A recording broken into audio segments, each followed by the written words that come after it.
लोकसभा चुनाव के दंगल के लिए कांग्रेस और भाजपा के दावेदारों के नाम तय होने के साथ ही रण की तस्वीर लगभग फाइनल हो गई है। एक तरफ कांग्रेस और भाजपा के केंद्रीय नेताओं के दौरे तय हो रहे हैं, वहीं दूसरी तरफ मतदान के दूसरे चरण के नामांकन प्रक्रिया अंतिम दौर की तरफ जा रही है। लेकिन कांग्रेस और भाजपा के टिकट का घमासान खत्म नहीं हो रहा है। भाजपा के पिछले चुनावों में सबसे ज्यादा मार्जिन के साथ चुनाव जीतने वाली भीलवाड़ा सीट पर कैंडिडेट फाइनल नहीं कर पा रही है।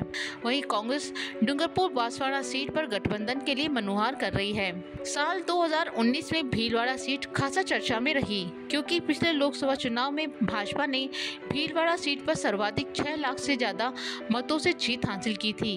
भाजपा प्रत्याशी सुभाष बहेड़िया ने कांग्रेस के रामपाल शर्मा को सर्वाधिक मार्जिन से हराया था, लेकिन इस बार अब तक इस सीट पर प्रत्याशी घोषित नहीं कर पाई है, जबकि कांग्रेस ने यहां सीपी जोशी को मैदान में उतारा है। दूसरे चरण में मतदान होने वाली इस सीट पर घमासान इसलिए भी मचा है क्योंकि स्थानीय विचार परिवार मौजूदा सांसद सुभाष बहेड़िया के टिकट देने के पक्ष में नहीं है।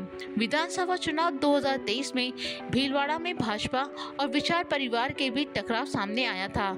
संघ और सहयोगियों ने विधानसभा चुनाव में भी भीलवाड़ा सीट पर भाजपा के प्रत्याशी विठलशंकर अवस्थी का विरोध किया और कारोबारी अशोक कोठारी को उतारा था। कोठारी की जीत हुई। विधानसभा चुनाव वाली स्थिति लोकसभा चुनाव में ना बने, इस कोशिश में भाजपा केंद्रीय नेतृत्व लगा हुआ है। बताया जा रहा है कि भाजपा के प्रदेश महामंत्री दामोदर अग्रवाल और कुछ दिनों पहले कांग्रेस से भाजपा में आए कारोबारी रिज्जू झुंझुनवाला भाजपा के प्रमुख उम्मीदवार की रेस में है। ऐसा नहीं है कि टिकट का घमासान भाजपा में ही है। कांग्रेस ने भी अभी तक डूंगरपुर बांसवाड़ा सीट पर प्रत्याशी नहीं उतारा है। हालांकि कांग्रेस इस सीट की ओर रणनीति के तौर पर आगे बढ़ रही है, जिसके चलते टिकट का पेच फंसा हुआ है। बताया जा रहा है कि कांग्रेस इस सीट पर बीएपी यानी कि भारतीय ट्राइबल पार्टी गठबंधन के लिए बातचीत कर रही है। यहाँ बता दें कि कांग्रेस इस बार लोकसभा चुनाव में 3 सीटों पर गठबंधन की रणनीति के साथ काम कर रही है। इसमें सीकर से माकपा, नागौर से आरएलपी से गठबंधन कर चुकी है।